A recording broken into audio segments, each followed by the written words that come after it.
Hi అండి అందరికీ. అందరూ ఎలా ఉన్నారు? నేనైతే చాలా చాలా బాగున్నాను. మీరెలా ఉన్నారో కింద కామెంట్ చేయండి ఫ్రెండ్స్. ఈరోజు నేను చిక్కుడుకాయతో పచ్చడి చేసి చూపించబోతున్నాను. చాలా టేస్టీగా పక్కా కొలతలతో చేసి చూపించబోతున్నాను. అద్భుతంగా ఉంటుంది. దానికోసం ముందుగా ఒక అరకిలో చిక్కుడుకాయలు తీసుకున్నాను. ఇలా చిన్న చిక్కుడుకాయలు అయితే బాగుంటాయి. ఇలా తీసుకున్న వాటిని శుభ్రంగా కడిగేసుకోవాలి. కడిగేసుకొని నీట్గా తుడిచేసుకోవాలి. మనం చేసినప్పుడు అస్సలు తడి అనేది ఏమి ఉండకుండా చూసుకోవాలి. చూస్తున్నారా, ఈ సైజ్ చిక్కుడుకాయ అయితే బాగుంటుంది పచ్చడికి. పెద్ద చిక్కుడుకాయ కంటే ఇలా చిన్న చిక్కుడుకాయ అయితే సరిపోతుంది. టేస్ట్ కూడా చాలా బాగుంటుంది. దాంట్లోకి మనం కడిగి పెట్టుకున్న ఎండిన తర్వాత మాత్రమే నారలు అనేది తీసేసుకోవాలి. చూస్తున్నారు కదా, ఇలా అన్నిటినీ తీసేసుకోవాలి. ఎందుకంటే మనం కడిగినాక ఆరనివ్వాలి. ఆరిన తర్వాత మాత్రమే తీసుకోవాలి, లేదంటే తడి అనేది అందులోకి వెళ్ళిపోతుంది. కాబట్టి ఇలా అన్నిటినీ తీసేసుకొని ఒక బౌల్లోకి వేసేసుకోవాలి. ఇలా అన్నీ తీసుకున్న తర్వాత చూసారా, గింజ ఎంత గట్టిగా నిండుగా ఉందో అలా అయితే బాగుంటుంది.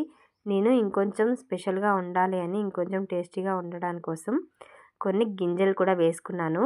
చూస్తున్నారా, ముదిరిన గింజలు ఉంటాయి కదా, వీటిని తీసేసుకున్నాను. పొట్టు తీసేసి ఓన్లీ గింజలు మాత్రమే తీసుకున్నాను. ఇలా వేసుకుంటే ఇంకా మనకి పచ్చడి అనేది టేస్ట్ చాలా బాగుంటుంది. ఎక్కువగా గింజలు ఉంటే పిల్లలు కూడా చాలా ఇష్టపడతారు కదా. పొట్టు పడేసి ఓన్లీ గింజలు మాత్రమే తీసుకున్నాను. అవి ఒక 100 గ్రాములు ఉంటాయి. తర్వాత చింతపండు, మనకి నారలు గింజలు ఏమీ లేకుండా తీసేసుకొని వేడి నీళ్ళతో వాష్ చేసేసుకోవాలి. వాష్ చేసుకొని వీటిని నానబెట్టేసుకోవాలి. ఒక 1/2 అవర్ నానబెట్టేసుకోవాలి. అవి మంచిగా గుజ్జులాగా చేసుకోవడానికి వేడి నీళ్ళు వేసుకుంటే తొందరగా నానిపోతుంది కదా, అందుకే వేడి నీళ్ళు వేసుకోవాలి. చన్నీళ్ళు మాత్రం అస్సలు వేయకూడదు, ఎందుకంటే పచ్చడి అనేది ఖరాబ్ అవుతుంది. వేడి నీళ్ళు వేసుకొని ఇలా మొత్తం నానబెట్టేసుకోవాలి. ఇది 100 గ్రాములు వేసుకుంటున్నాను. అర కేజీకి 100 గ్రాములు వేసుకుంటే సరిపోతుంది చింతపండు అనేది. తర్వాత స్టవ్ మీద ప్యాన్ పెట్టేసుకొని మనం ఎందులో అయితే ఫ్రై చేసుకుంటామో అందులోకి ఆయిల్ వేసుకోవాలి. ఇది నేను 250 గ్రాములు నూనె వేసుకుంటున్నాను. ఇవి మంచిగా ఫ్రై చేసుకోవడానికి మొత్తం అంతా ఒక్కసారే వేసుకోవాలి. మీరు ఎక్కువ క్వాంటిటీలో తీసుకుంటే 2 సార్లుగా అయినా చేసుకోవచ్చు. నేను ఒక్కసారి మొత్తం ఫ్రై చేసుకుంటున్నాను. ఇవి చేసేటప్పుడు మాత్రం మనకి గిన్నెకి కానీ గంటకి కానీ ఏమాత్రం కానీ వాటర్ అనేది లేకుండా చూసుకోవాలి. చాలా చాలా ఇంపార్టెంట్ ఇదైతే. కొంచెం ఏమాత్రం తడి ఉన్నా అవి పాడవుతాయి. ఇవి చూసారా, మంచిగా ఫ్రై అయిన తర్వాత గింజలు వేసుకోవాలి. ఫస్టే గింజలు వేసుకోకూడదు. కొంచెం అవి ఫ్రై అయిన తర్వాత గింజలు వేసేసుకొని మరి కొంచెం ఫ్రై చేసుకోవాలి. ఇవి మాడకూడదు, మంచిగా ఫ్రై చేసుకుంటే సరిపోతుంది. మనకి కొంచెం వక్కిపోయినట్టుగా కనిపిస్తాయి. మీకు చూస్తుంటేనే ఫ్రై చేసుకుంటుంటే అర్థమవుతుంది. మరి మాడకుండా కొంచెం golden colour, light golden colour వస్తుంది, అప్పుడు మాత్రమే తీసేసుకోవాలి. ఎక్కువగా ఫ్రై చేసుకుంటే అస్సలు బాగోదు. చూస్తున్నారా, మీకు చూస్తుంటే అర్థమవుతుంది కదా. ఈ స్టేజ్లో తీసేసుకొని ఒక ప్లేట్లోకి తీసుకోవాలి. ఇలా తీసేసుకొని పక్కకు పెట్టేసుకోవడమే. మనకి బాగా ఎక్కువగా మాడిపోతే క్రిస్పీగా అవుతాయి, గట్టిగా ఉంటాయి గింజలు అనేది. అలా అయితే అస్సలు బాగోదు. ఈ స్టేజ్లో మనం తీసేసుకుంటే సరిపోతుంది, కరెక్ట్గా ఉంటుంది పచ్చడి అనేది.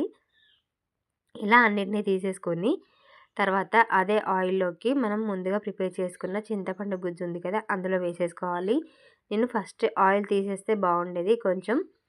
తర్వాత చింతపండు గుజ్జు వేసిన తర్వాత కొంచెం ఆయిల్ అనేది తీసుకున్నాను పక్కకి పోపులోకి. తర్వాత మనం ముందుగా ప్రిపేర్ చేసి పెట్టుకున్న చింతపండు గుజ్జు ఉంది కదా, ఇది మొత్తం అందులో వేసేసుకోవాలి. తర్వాత మంచి కలర్ కోసం కొంచెం పసుపు వేసుకోవాలి. ఇది మొత్తం ఉడికించుకోవాలి మంచిగా. ఇలా చిల్లుతూ ఉంటుంది కదా, అలా కాకుండా దగ్గరికి అయ్యేంత వరకు ఉడికించుకుంటే సరిపోతుంది. ఇందులో నుంచి కొంచెం ఆయిల్ అనేది సపరేట్ అవుతుంది, చూస్తున్నారా. ఇప్పుడు నేను అందులో నుంచి కొంచెం ఆయిల్ తీసేసుకున్నాను పోపులోకి. ఈ ఆయిల్ ఉంది కదా, ఇది సపరేట్ చేసుకున్నాను. ఈ ఆయిల్ మొత్తం దగ్గరగా ఉడికించుకున్న తర్వాత పూర్తిగా చల్లారేయాలి. స్టవ్ ఆఫ్ చేసేసుకున్నాక మనం ముందుగా ప్రిపేర్ చేసుకున్న చిక్కుడుకాయ గింజలు అవి ఉన్నాయి కదా, ఇందులో వేసేసుకోవాలి. ఇది కొంచెం చల్లారాలి. చల్లారిన తర్వాత మాత్రమే చిక్కుడుకాయ గింజలు అనేది వేసేసుకోవాలి. తర్వాత అందులోకి ఒక 80 గ్రాముల కారం వేసుకుంటున్నాను. మీ దగ్గర కారం కొంచెం తక్కువగా ఉంటే, కారం టేస్ట్ అనేది తక్కువగా ఉంటే కొంచెం ఎక్కువైనా వేసేసుకోవచ్చు. నాది పర్ఫెక్ట్‌గా ఉంటుంది కాబట్టి నేను 80 గ్రాములు వేసుకున్నాను. 80 గ్రాముల ఉప్పు కూడా వేసుకుంటున్నాను. ఇది కల్లుప్పండి. మనకు దొడ్డుప్పు ఉంటుంది కదా, అది కొంచెం ఎండకు పెట్టేసుకొని ఎండకి పొడి పొడి అయ్యేంత వరకు పెట్టేసుకొని మిక్సీ పట్టేసుకొని అది మాత్రమే వేసుకోవాలి. తర్వాత ప్యాన్ పెట్టేసుకొని స్టవ్ మీద ఒక 3 టేబుల్ స్పూన్ల ఆవాలు, 1 టేబుల్ స్పూన్ మెంతులు వేసుకోవాలి. ఇది మెంతులు ఆవాల పిండి వేసుకోవాలి. ఇది మిక్సీ పట్టేసుకొని ఇందులో వేసేసుకోవడమే.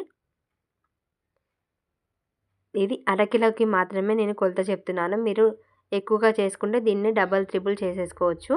ఈ కొలత పర్ఫెక్ట్‌గా సరిపోతుంది. అరకిలో చిక్కుడుకాయలకి 300 గ్రాముల నూనె పడుతుంది. 80 గ్రాముల కారం, 80 గ్రాముల ఉప్పు పడుతుంది. 100 గ్రాముల చింతపండు. ఈ కొలతలు అయితే పర్ఫెక్ట్‌గా సరిపోతాయి. మనకి ఉప్పు, కారం పర్ఫెక్ట్‌గా సరిపోతుంది. మళ్ళీ ఏమాత్రం వేసుకోవాల్సిన అవసరం కూడా లేదు. తర్వాత ఇది మొత్తం ఇలా కలిపేసుకున్న తర్వాత ఆయిల్ వేసుకుంటున్నాను. నేను ఫస్ట్ 250 గ్రాములు వేసాను కదా, తర్వాత ఇంకొక 50 గ్రాములు వేసుకొని ఇలా పోపులోకి వేసేసుకుంటున్నాను.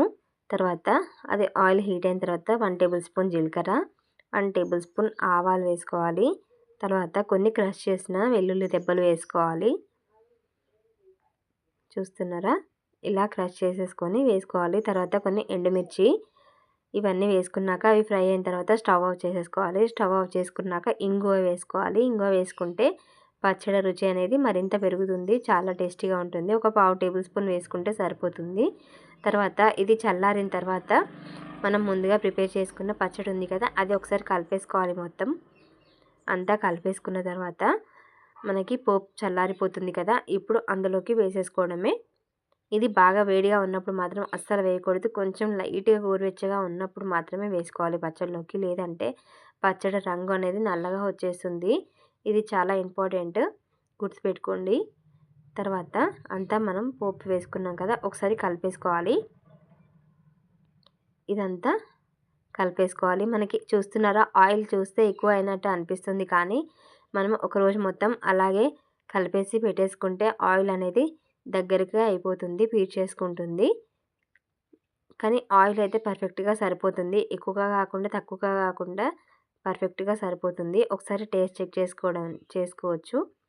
ఇలా అన్నీ కలిపిన తర్వాత ఒకసారి టేస్ట్ చెక్ చేసుకుంటే నాకైతే పర్ఫెక్ట్‌గా సరిపోయాయి. ఉప్పు, కారం అన్నీ సరిపోయాయి. ఏమీ ఎక్కువగా తక్కువగా లేవు. మీరు కూడా తప్పకుండా ఈ కొలతలతో ట్రై చేయండి. పర్ఫెక్ట్‌గా వస్తుంది. ఒకరోజు మొత్తం ఇలాగే, నైట్ మొత్తం అలాగే పెట్టేసుకోండి. మార్నింగ్ లేచి చూస్తే ఆయిల్ అనేది మంచిగా సపరేట్ అవుతూ ఉంటుంది. చూస్తున్నారా, మీకు చూస్తుంటేనే అర్థమవుతుంది కదా ఆయిల్ అనేది పర్ఫెక్ట్‌గా సరిపోయిందనేది. ఇలా కలిపేసుకోవడమే. మనం మళ్ళీ కలుపుకున్నప్పుడు మాత్రం తడి లేకుండా చూసుకోండి. ఎందుకంటే ఎన్నిసార్లు చెప్తున్నానంటే, మనం ఇంత కష్టపడి పెట్టిన ఇది మొత్తం పాడవకుండా ఉండాలంటే మనకి తడి లేకుండా ఉంటేనే మనకి పర్ఫెక్ట్‌గా వస్తుంది కదా, చాలా రోజులు నిలువ ఉంటుంది కదా. ఇలా కలిపేసుకున్నాక మనకి ఒక గ్లాస్ జార్‌లోకి తీసేసుకొని సర్వ్ చేసేసుకోవడమే. ఇది మంచిగా 3 నెలల పాటు ఉంటుంది. ఫ్రిడ్జ్‌లో పెట్టుకుంటే 6 నెలలు ఉంటుంది. మీరు ఇదే కొలతతో ఎక్కువగా క్వాంటిటీలో చేసేసుకొని ఫ్రిడ్జ్‌లో స్టోర్ చేసేసుకోవచ్చు. ఇది అంతా అయిపోయిన తర్వాత వేడివేడి అన్నంలో కలుపుకొని కొంచెం నెయ్యి వేసుకొని తింటే అద్భుతంగా ఉంటుంది. మీరు కూడా తప్పకుండా ట్రై చేసి పక్కా కొలతలతో ఎలా వచ్చిందో చెప్పండి. నేను మాత్రం వేడివేడి అన్నంలో నెయ్యి వేసుకొని తిన్నాము. చాలా చాలా టేస్టీగా ఉంది. మీరు కూడా ట్రై చేసి ఎలా వచ్చిందో చెప్పండి.